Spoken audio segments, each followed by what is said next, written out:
تھے، آپ سے زیادہ سچا انسان کوئی اور نہیں تھا. آپ نے فرمایا میری امت غالب رہے گی، غلبہ میری امت کا ہوگا، قیامت تک ہوگا میری امت کا غلبہ. یہ امت پسپا ہونے کے لیے بھیجی نہیں گئی، یہ امت شکست کھانے کے، ہاں یہ کبھی ڈوبے کبھی نکلے، یہ صورتحال چلے گی. یہ جو مثل خورشید اہل ایمان جیتے ہیں اسی طرح کہیں ڈوبتے ہیں کہیں نکلتے ہیں، حالات آتے ہیں، آزمائشیں آتی ہیں، لیکن ان حالات میں، ان آزمائشوں میں، ان پریشانیوں میں، ان مشکلات میں اور ان چیزوں میں ان سے ان کی حقیقت نہیں کھوتی اور ان سے وہ چیز گم نہیں ہوتی کہ ان کو پیغام ہی ختم ہو جائے، دنیا کو پتہ ہی نہیں کیا پیغام تھا، کیا بات تھی جس کے لیے اتنی قربانی دی گئی. تو ہمارے لیے اس میں ایک قوت کا پیغام ہے، ہمارے لیے اس کے اندر ایک تسلی کا سامان ہے. باوجود دل گرفتگی کے، باوجود اس کے کہ ہمارے دل دکھتے ہیں اس بات پر، اپنے مسلمان بھائیوں کی صورتحال پر، اور اس سے زیادہ دل اس بات پر دکھتے ہیں جب ہمارے فلسفی اور دانشور اس صورتحال میں ہمیں مشورہ یہ دیتے ہیں کہ اپنے ملک کی صرف خبر لو، تمہیں کیا کہ مصر و شام میں کیا ہو رہا ہے، تمہیں اس سے کیا غرض کہ ہندوستان اور بنگلہ دیش میں کیا ہو رہا ہے، تمہیں اس سے کیا پڑی کہ برما میں کیا ہو رہا ہے، فلسطین اور کشمیر اور افغانستان میں کیا ہو رہا ہے. حضور اکرم صلی اللہ علیہ وسلم ہمیں ملکوں میں بانٹ کر نہیں گئے تھے اور نہ ہمیں جغرافیائی سرحدوں کا پابند کر کے گئے تھے. آپ ہمیں ایک امت بنا کر گئے تھے، جسد واحد بنا کر گئے تھے، اور فرمایا تھا کہ اذا اشتکى بعض، اگر اس کا ایک حصہ دکھتا ہے، یہ امت ساری ایک جسم ہے، اس کا ایک حصہ دکھتا ہے تو سارا جسم دکھتا ہے. ایسا نہیں ہوتا کہ اگر آپ کی انگلی دکھے تو اس کا اثر فقط آپ کی انگلی تک محدود ہو، آپ سارے پریشان ہوتے ہیں. خدا نخواستہ آپ کی انگلی کو تکلیف پہنچ جائے تو آپ کا پورا جسم اس کو محسوس کرتا ہے اور وہ درد آپ کو ایک جیسا لگ رہا ہوتا ہے. یہ نہیں آپ کہہ سکتے کہ درد فقط محدود ہے اتنی سی جگہ پر، ایسے یہ ہو نہیں سکتا کہ امت کسی جگہ پریشان ہو کسی بھی خطے کے اندر اور باقی مسلمان بالکل ٹھنڈے پیٹوں چین کی نیند سوئیں کہ جی چونکہ ہماری اور ان کی سرحد مختلف، ہمارے درمیان بارڈر ہیں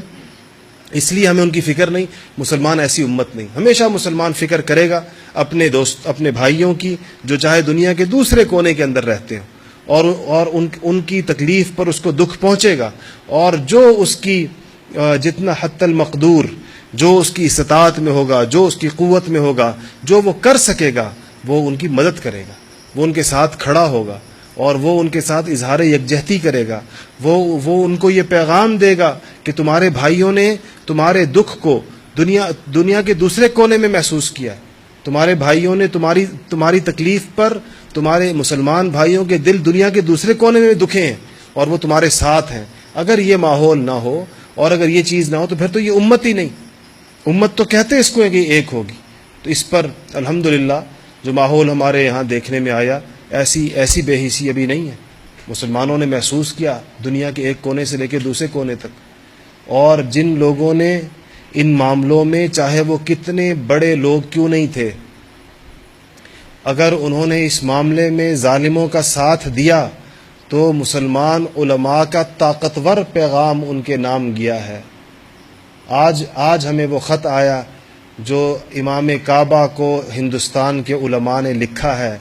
اور اونچے لہجے میں لکھا ہے کہ آپ حرم مکی میں کھڑے ہو کر ظالموں کا ساتھ دے رہے ہیں کیونکہ آپ کی حکومت ظالموں کے ساتھ ہے. ہم آپ سے توقع نہیں رکھتے. اور وہ خط عربی میں، اگر آپ لوگوں کو عربی آتی میں آپ کو سناتا تو آپ حیران رہ جاتے. لکھا یہ خط پورے ہندوستان کے علماء کی طرف سے آپ کی جانب، اور اپنی اس مایوسی کا اظہار کیا ہے کہ ہم لوگ ایسے موقعوں پر مظلوموں کے ساتھ کھڑے ہونے کی بجائے ہم ظالموں کی صف میں کھڑے ہو جائیں اور ہم مظلوموں کو دہشت گرد کہیں، نہتے مسلمانوں کو دہشت گرد کہیں جن کو ٹینکوں تلے روندا جا رہا ہے، جن کو گولیاں ماری جا رہی ہیں، جن کے بچے چھوٹے 3-4 سال کے بچوں کے لاشیں جنہوں نے اٹھائے ہوئے، ہم انہی کو دہشت گرد ہیں صرف سیاسی مفادات کی خاطر کہ ہماری حکومت نے چونکہ یہ کہہ دیا تو ہم بھی یہ کہیں گے. علماء کا یہ کام تو نہیں کہ وہ حکومتوں کے کہنے پر چلیں گے. تو اللہ کا شکر ہے کہ آج بھی امت کے اندر حالانکہ مراسم ہوتے ہیں، تعلقات ہوتے ہیں، ملنا جلنا ہوتا ہے ایک دوسرے کے ساتھ، اس کے باوجود یہ مراسم اور تعلقات اور یہ مختلف مجلسوں میں اکٹھا بیٹھنا جہاں علماء کو بین الاقوامی سطح پر، یہ اس بات سے مانع نہیں کہ ہمیں حق بات نہ کہنی آئے اور ہم حق بات کو کہیں نہ جو کہنی چاہیے اس موقع کے اوپر. اللہ کا شکر ہے امت کے اندر وہ لوگ موجود ہیں جو تمام نتائج سے بے پرواہ ہو کر سچ بات کہتے ہیں اور حقیقی بات کہتے ہیں، چاہے اس پر حکومتیں ناراض ہوتی ہوں، چاہے اس کے اوپر دینی یا دنیاوی اعتبار سے بلند عہدوں پر فائز کوئی لوگ بھی جن کے وہ ناراض ہوتے ہیں، حق بات کہی جاتی ہے اور مظلوموں کے ساتھ کھڑا ہوا جاتا، مظلوموں کی صف میں کھڑا ہونا چاہیے اور ان ظالم کو روکنا چاہیے ظلم سے، جس چیز سے بھی بندہ روک سکے۔ اگر زبان سے روک سکتا ہے زبان سے روکے، زبان سے پیغام دے، ظالم کو یہ پیغام دے کہ تم تنہا ہو، تمہارے ساتھ کوئی نہیں ہے، اور اللہ کی پکڑ سے اس کو ڈرائے۔ ہاتھ سے روک سکتا ہے ہاتھ سے روکے اس کو، لکھ کر روک سکتا ہے قلم سے روکے اس کو، جو بھی جس طریقے سے بھی۔ بڑی بدبختی یہ ہے اور بڑی شقاوت یہ ہے اور بڑی اخلاقی گراوٹ یہ ہے کہ انسان مظلوم کا ساتھ بھی نہ دے، اس طریقے سے بھی نہ دے جتنا وہ دے سکتا ہے۔ تو الحمدللہ امت نے مظلوموں کا ساتھ دیا، مراکش سے لے کر انڈونیشیا تک امت نے یہ ثبوت دیا اس بات کا کہ ہم ایک ہیں اور یہ حضور اکرم صلی اللہ علیہ وسلم کی امت ہے، اور اگر اس کے کسی ایک جگہ، کسی ایک گوشے میں، کسی ایک کونے میں کوئی مسلمان یا مسلمانوں کا معاشرہ یا مسلمانوں کی جماعت تکلیف میں ہے تو ساری امت اس تکلیف اور اس دکھ اور اس درد کو محسوس کرتی ہے اور وہ اس کے ساتھ ہے۔